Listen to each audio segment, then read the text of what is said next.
जिस प्रकार से बजरी माफिया समय समय पे किसानों को कुचलने का काम कर रहे हैं, छोटे किसान जो अपने खेतों में अपना काम कर रहे हैं उनको डिस्टर्ब करते हैं, उनको तंग करते हैं। पता नहीं कौन गोरी नागोरी क्या है क्या नहीं है। राजनीति में राजनीति धरातल और संघर्ष से राजनीति होती है। राजनीति कोई मजाक नहीं है। नेता तो आप बताओ प्रधानमंत्री बन गए चाय बेचने वाला, बात वो नहीं है। ऐसे नहीं है कि आप कुछ भी करते करते आए राजनीति और राजनेता बन जाओगे। हनुमान बेनीवाल जी से ऐसे कंपेयर करना भी गलत बात है, सोच ही गलत है। हनुमान बेनीवाल जी उत्तरी भारत के सबसे बड़े किसान नेता हैं, जो आरएलपी में रह के जिनको घुटन हो रही थी, जो आरएलपी में रह के भ्रष्टाचार नहीं कर पा रहे थे, वो आज बाहर आके बीजेपी में जाके चुनाव लड़के और 40% का खेल खेल रहे हैं। मेरे को तो ये लग रहा है कि मदन राठौड़ जी का मानसिक संतुलन है वो खो गए। मतलब कसाब तो देशद्रोही था, तो आपका विधायक भी देशद्रोही है, तो कार्रवाई करके उनको पटको। एमएलए की चल नहीं रही है, मंत्री अलग अलग दिशा में चल रहे हैं, हालात खराब है। आप भ्रष्ट भाजपा चाहे ले एक्शन नहीं ले, लेकिन राजस्थान की जनता एक्शन मोड में है और वो एक्शन ले लेगी, क्योंकि दोनों ही पार्टियां मिलकर अपने अपने विधायक को बचाने की कोशिश में है। मोदी जी ने अपने भाषणों में बड़ा बड़ा कहा था कि मैं ना पाताल से निकाल के ले आऊंगा पेपर माफियाओं को। सरकार ने खुद ने कहा था, तो सरकार थूक के चाट रही है। भजन लाल के ट्वीट पड़े हैं, भजन लाल जी को सरकार चलाना आ नहीं रहा है। नमस्कार, मैं राकेश लवानिया, आप देख रहे भारत रत्ना न्यूज़। सरकार के कार्यकाल को 2 साल पूरे हो चुके हैं, लेकिन चाहे थर्ड फ्रंट की बात हो, चाहे कांग्रेस की बात हो, चाहे फिर वर्तमान सरकार की बात हो, तैयारी पूरी है। 2028 का फाइनल खेलना है। इनसे पहले पश्चिमी राजस्थान में इस बार आरएलपी के लिए गोरी नागोरी ने हनुमान बेनीवाल को सीधी चुनौती दी है खिंवसर से। अभी मेरे साथ मौजूद है आरएलपी के युवा नेता श्रवण चौधरी। सर, सबसे पहले भारत रत्ना में आपका स्वागत है। नमस्कार जी। सर, कैसे देख रहे 2028 का फाइनल हो गया? 3 साल, अब 2.5 साल बाकी है मान लीजिए आप। देखिए, राष्ट्रीय लोकतांत्रिक पार्टी मजबूती से चुनाव लड़ेगी। राजस्थान के अंदर थर्ड फ्रंट ने हमेशा अपोजिशन की भूमिका निभाई है, चाहे पेपर माफिया के खिलाफ हो, भू माफिया के खिलाफ हो, चाहे बजरी माफिया के खिलाफ हो। मजबूती से सड़कों पे हम संघर्ष करते हुए नजर आ रहे हैं। आज भी आप देख रहे हो कि बजरी माफिया के खिलाफ रिया के अंदर बड़ी रैली है, और समय समय पर जब जब किसान जवान पीड़ित शोषित को जरूरत पड़ी, हम सड़कों पे मिले और सड़कों पे संघर्ष करते हुए नजर आ रहे हैं। तो 28 में निश्चित रूप से राष्ट्रीय लोकतांत्रिक पार्टी मजबूती से राजस्थान में चुनाव लड़ेगी। किसानों की बात की जाती है तो अभी महापंचायत भी हुई और आज फिर बड़ा आंदोलन करने जा रहा है आरएलपी पार्टी। क्या एक मैसेज दे रहे हैं?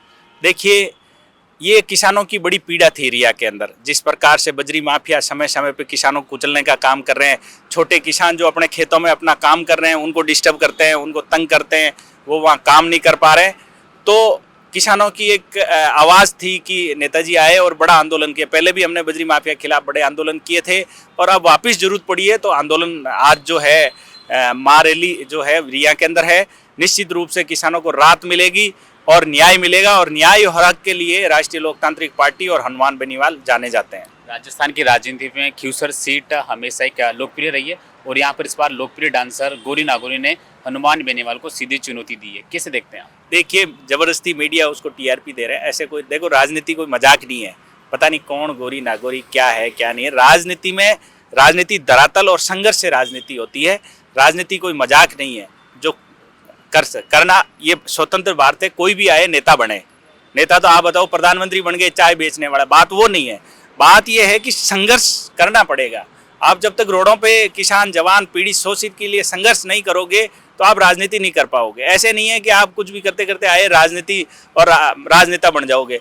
ये तो जनता एक्सेप्ट करेगी ना भाई, जनता वोट देगी, जनता एक्सेप्ट करेगी, मानेगी, तब आप राजनेता बनोगे, नेता बनोगे, एमएलए बनोगे। ऐसे नहीं बना जाता ना। ऐसे तो बहुत सारे लोग आते हैं, हर साल नए आते हैं और जाते हैं। गोरी नागोरी ने डायरेक्ट क्या है कि अगर वर्तमान चुनाव हुए तो हनुमान बेनीवाल से ज़्यादा वोट तो मैं ला सकती हूँ। देखिए, हनुमान बेनीवाल जी से ऐसे कंपेयर करना भी गलत बात है, सोच ही गलत है। हनुमान बेनीवाल जी उत्तरी भारत के सबसे बड़े किसान नेता हैं। आज उत्तरी भारत में किसी में किसानों के लिए, जवान पीड़ित शोषित के लिए कोई नाम लिया जाता है तो वो हनुमान बेनीवाल देश की संसद के अंदर एक मिनट किसान जवान के लिए लड़ रहे हैं। 25 साल से लड़ रहे हैं।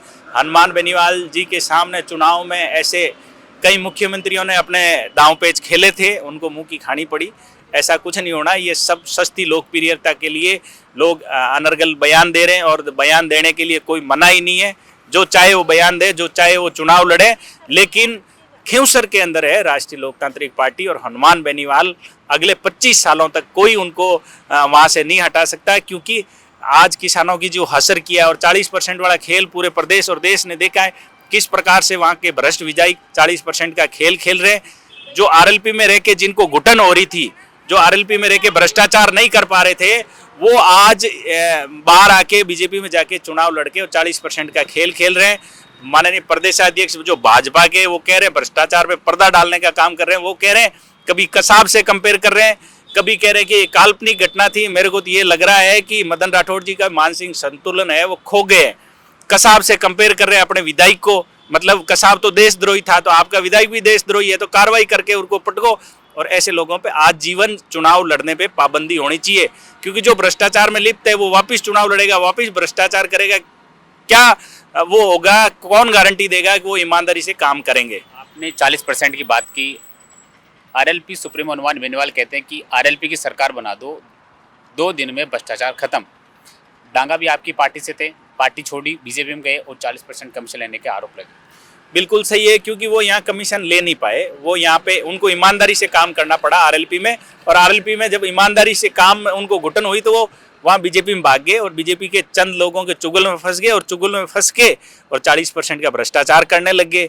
और राष्ट्रीय लोकतांत्रिक पार्टी की सरकार बनते ही जितने भी ये माफिया है ना, वो माफिया हो, चाहे बजरी माफिया हो, पेपर माफिया हो, चाहे भ्रष्टाचारी हो, ये सलाखों के पीछे होंगे। बिल्कुल सही कह रहे हैं नेताजी, 24 घंटे तो ज़्यादा समय है, 12 घंटे में ही नेताजी इनको कर देंगे सिलेंडर।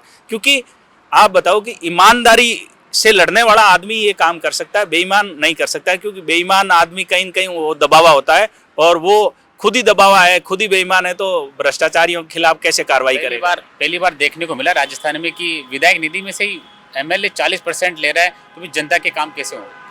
जनता का काम आप देख लो ना, रो रहे हैं ना, बिजली के लिए लाठियां खा रहे हैं, डीएपी यूरिया खाद के लिए लाठियां खा रहे हैं। बिजली शाम को 5 बजे कटती, रात की 12-1 बजे तक आती नहीं है। बोर्ड के एग्जाम चल रहे हैं, बच्चे पढ़ नहीं पा रहे हैं, पेपर खुले में बिक रहा है, आए दिन रेप हो रहे हैं, मर्डर की घटनाएं हो रही हैं, आए दिन बजरी माफिया डंपर से किसान के बच्चों को कुचल रहे हैं।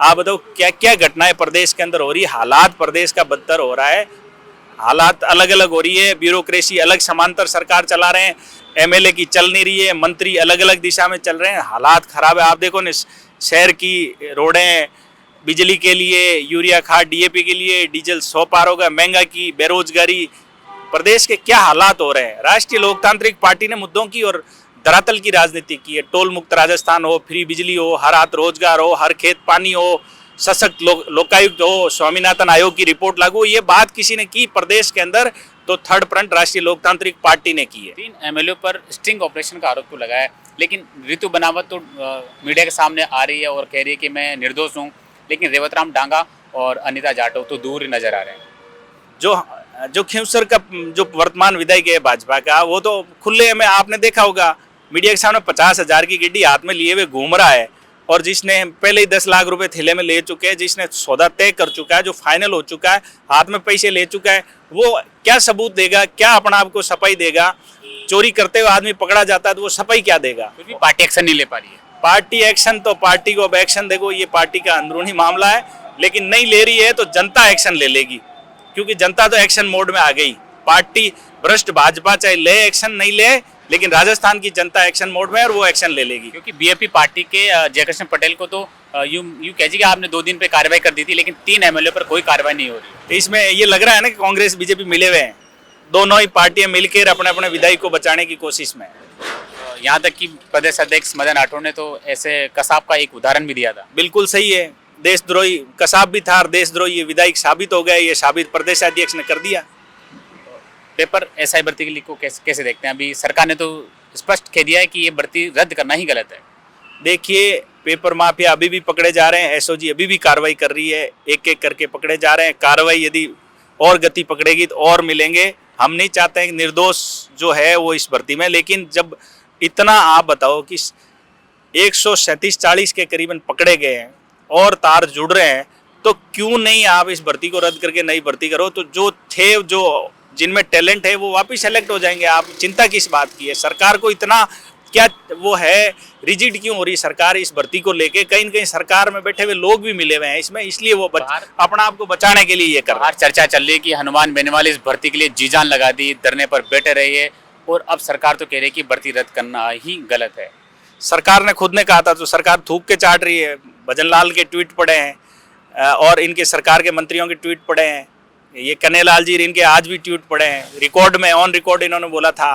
मोदी जी ने अपने भाषणों में बड़े बड़ा कहा था कि मैं ना पाताल से निकाल के ले आऊंगा पेपर माफियाओं को। कहाँ है पेपर माफिया? यहीं खुले में घूम रहे हैं, 3-3 महीने जेल काट के जमानत पे बाहर आगे घूम रहे हैं, वापस पेपर बेचने की फिराक में है। सीएम बैजनाथ शर्मा ने अपने भाषण में कहा था कि भ्रष्टाचारियों के जो बड़े मगरमच्छ है उनको सरकार पकड़ेगी। अगले 2 दिन बाद ही 3 एमएलए का स्टिंग ऑपरेशन का बड़ा खुलासा होता है। देखिए, भजनलाल जी को सरकार चलाना आ नहीं रहा है। भजनलाल जी नए नए बने थे एमएलए, सीधे सरपंच से एमएलए बन गए, एमएलए से सीधे मुख्यमंत्री बन गए। उनको नहीं पता भ्रष्टाचार, उनके नाक के नीचे भ्रष्टाचार हो रहा है। भ्रष्टाचार का आलम इस राजधानी के अंदर भरा पड़ा है और पूरे राजस्थान में जगह जगह भ्रष्टाचार हो रहा है। कोई भी ऐसा डिपार्टमेंट नहीं है जिसके अंदर भ्रष्टाचार नहीं हो रहा है। तो भजनलाल जी फिर खाली स्टिंग इन 3 से क्या होगा? पकड़ो ना सारों को पकड़ के करो एक बार राजस्थान में सफाया, अपना पता चल जाएगा, जनता वाहवाही करेगी। लेकिन कुछ नहीं हो रहा है। ये भजनलाल जी ने नहीं पकड़ा है। ये तो मैं धन्यवाद दूंगा मीडिया को कि ये मीडिया ने जो कार्रवाई कराई थी और मीडिया ने मिलके स्टिंग ऑपरेशन किया, उसकी बदौलत ये पकड़े गए। नहीं तो सरकार की नाक के नीचे तो ये भ्रष्टाचार कर ही रहे थे। युवाओं के लिए क्या संदेश देंगे? 2028 का फाइनल होगा, आरएलपी पार्टी क्या पूरे राजस्थान में प्रत्याशी उतारेगी? बिल्कुल 200 सीटों पर उतारेगी, इसमें कोई दो राय नहीं।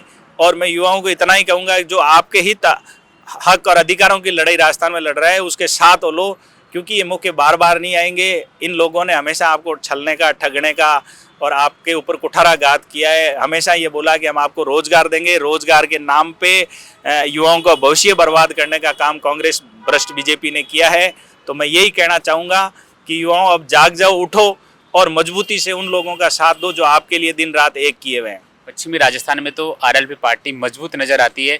पूर्वी राजस्थान का किला आप कैसे भेदेंगे, हाड़ौती कैसे भेदेंगे? क्या नरेश मीणा को पूर्व राजस्थान से प्रमोट करेंगे? क्यों नहीं, हम तो प्रमोट कर ही रहे हैं। नरेश जी के चुनाव में आपने देखा नहीं होगी, राष्ट्रीय लोकतांत्रिक पार्टी के सुप्रीमो, जहाँ जहाँ थर्ड फ्रंट की बात आई, नेताजी हमेशा साथ खड़े हैं और आगे भी जरूरत पड़ेगी तो बातचीत होगी। तो पार्टी के जो शीर्ष नेतृत्व है ये तय करेगा। और क्यों नहीं, नरेश जी को पिछले चुनाव में सपोर्ट किया, जरूरत पड़ेगी तो और साथ रहेंगे। तो ये थे मेरे साथ आरएलपी के युवा नेता सरवन चौधरी, जिन्होंने बेबाक अंदाज में प्रदेश की कानून व्यवस्था को लेकर बात की और आगे आने वाले 2028 के विधानसभा चुनाव को लेकर भी पार्टी के फेवर में बात कही। कैमरामैन लक्ष्मी नारायण के साथ में राकेश लवानिया, भारत रफ्तार।